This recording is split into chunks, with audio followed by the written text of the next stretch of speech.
Hey, I see you. You just clicked add to cart after a long day, then whispered to yourself, I deserve this. Maybe you do, but this isn't about if you deserve it. It's about if you can afford it. And if you can't, well, we are creating more problems than we're solving. I'm here to help you unpack the why behind your money habits and offer science-backed ways to shift them. So let's talk about how your brain, your history, and your emotions are influencing your wallet and how you can take back the wheel. Welcome back to Savvy Psychologist. I'm your host, Dr. Monica Johnson.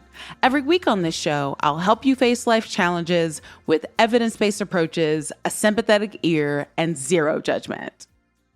We'll start by talking about what's really going on and what's underneath the spending. The first thing to mention here is money scripts. Before you ever got a bank account, you were absorbing beliefs about money, watching your caregivers pay bills, fight over spending, stash envelopes under the mattress, or use shopping as stress relief. These internalized beliefs are called money scripts, and they shape your financial decisions today. For instance, if you grew up hearing money is the root of all evil, you might feel guilt around saving or earning too much. If you were told money doesn't grow on trees, scarcity might drive your decisions, even when you have enough. These scripts often operate below the surface, but once we identify them, we can begin to draft a new narrative. Next is mental accounting.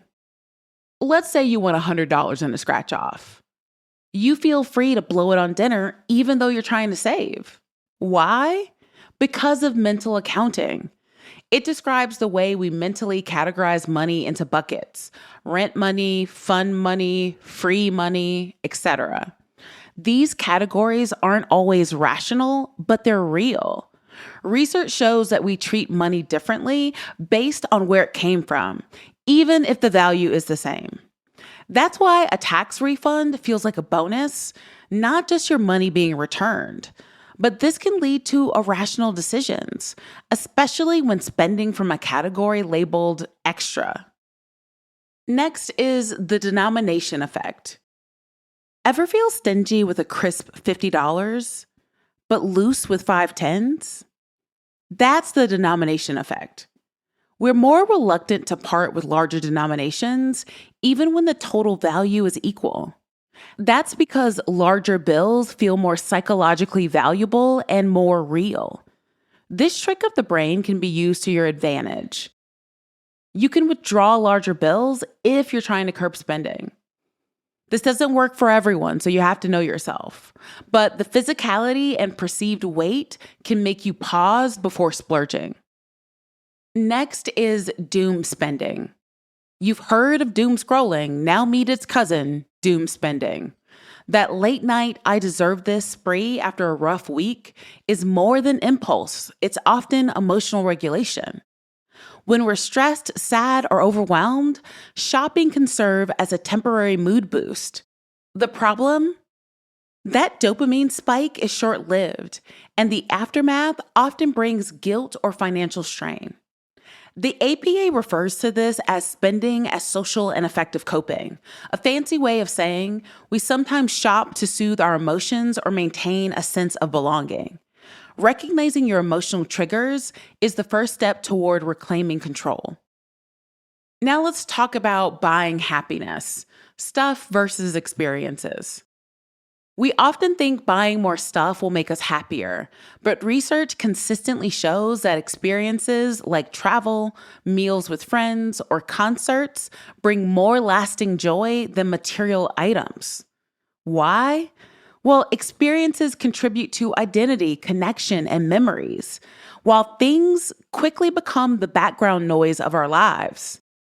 Even spending on others, like treating a friend or donating to a cause, has been linked to increased well-being. So the next time you're choosing between shoes or a weekend trip, consider which one will still make you smile a year from now. Now let's talk about optimism and saving. Here's an inspiring fact. People who are optimistic tend to save more money regardless of income. One large-scale study found that optimistic individuals saved 17% more than pessimists. Why? Hope fosters a future-oriented mindset.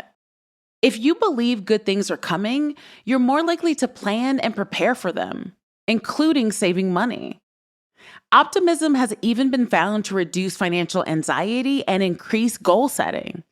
The takeaway? Financial health isn't just about math, it's about mindset. Now that we've unpacked what's under the surface, let's get into practical, science-backed strategies to build better habits. No shame, no you should have known better, just compassionate tools from me to you. Number 1 is to identify your money scripts. Start by journaling your automatic thoughts about money.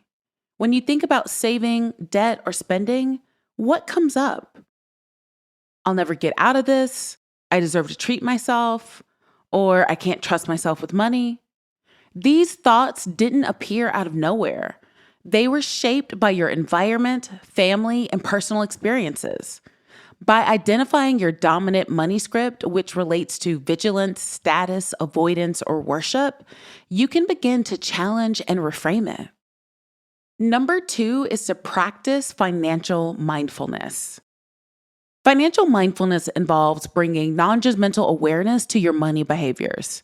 One study found that people who engage in mindful financial practices, like checking their balance calmly or tracking spending with curiosity, had better credit and more confidence around money. Try a weekly money moment. Light a candle, play music, review your finances, and just observe your reactions. No shame, just data. Number 3 is to use the pause and plan method. Before buying something over a certain dollar amount, say $50, build in a 24-hour pause. This isn't deprivation, it's giving your brain space to make a conscious choice. Research in behavioral economics shows that delayed decision-making reduces regret and impulse purchases. Ask yourself, do I need this? Is it aligned with my goals? What emotion am I trying to soothe? Number 4 is to make mental accounting work for you. Since your brain's doing it anyway, use mental accounting to your advantage. Create digital envelopes or labeled bank accounts, bills, joy fund, emergency, or long-term goals. Apps like You Need a Budget can also help. Just don't trick yourself into overspending from one bucket and ignoring the consequences. A budget isn't a punishment, it's a reflection of your values. Number 5 is to automate where you can. Willpower is a finite resource, but systems, they work 24/7. Set up automatic transfers to savings and bill payments on payday so you pay yourself first. Research found that people saved significantly more when increases were automated. This set and forget approach reduces decision fatigue and keeps your goals on track. Number 6 is to replace the emotional shopping loop. Emotional spending usually follows a pattern. Trigger, then impulse, then reward, then guilt. To disrupt this loop, insert a healthier behavior after the trigger. Instead of scrolling Amazon after a stressful meeting, try calling a friend, taking a walk, or a bath. Over time, your brain rewires to seek comfort in more sustainable ways. Behavior replacement is a core strategy in cognitive behavioral therapy, and yes, it works with finances too. Number 7 is to spend towards your values. When you spend on what matters, it feels less like sacrifice and more like alignment. Ask yourself, does this purchase reflect my values? Am I investing in who I want to become? One study found that values-based spending correlated with increased satisfaction and reduced buyer's remorse. Whether it's buying organic groceries because you value wellness or donating because you care about justice, let your dollars follow your heart. Number 8 is to build a gratitude practice. Want to naturally spend less and save more? Start with gratitude. Multiple studies show that gratitude practices increase optimism, reduce materialism, and improve self-regulation. Each night, write down 3 things you're grateful for, big or small. Gratitude shifts your focus from what's missing to what's already abundant. Money is emotional, psychological, and not simply material. It holds stories, dreams, trauma, and power. And most of us haven't explored our relationship with money or been taught skills and habits to be financially stable. Now it's time to reset. Start small, get curious, be kind to yourself. If you fall off track, that's okay.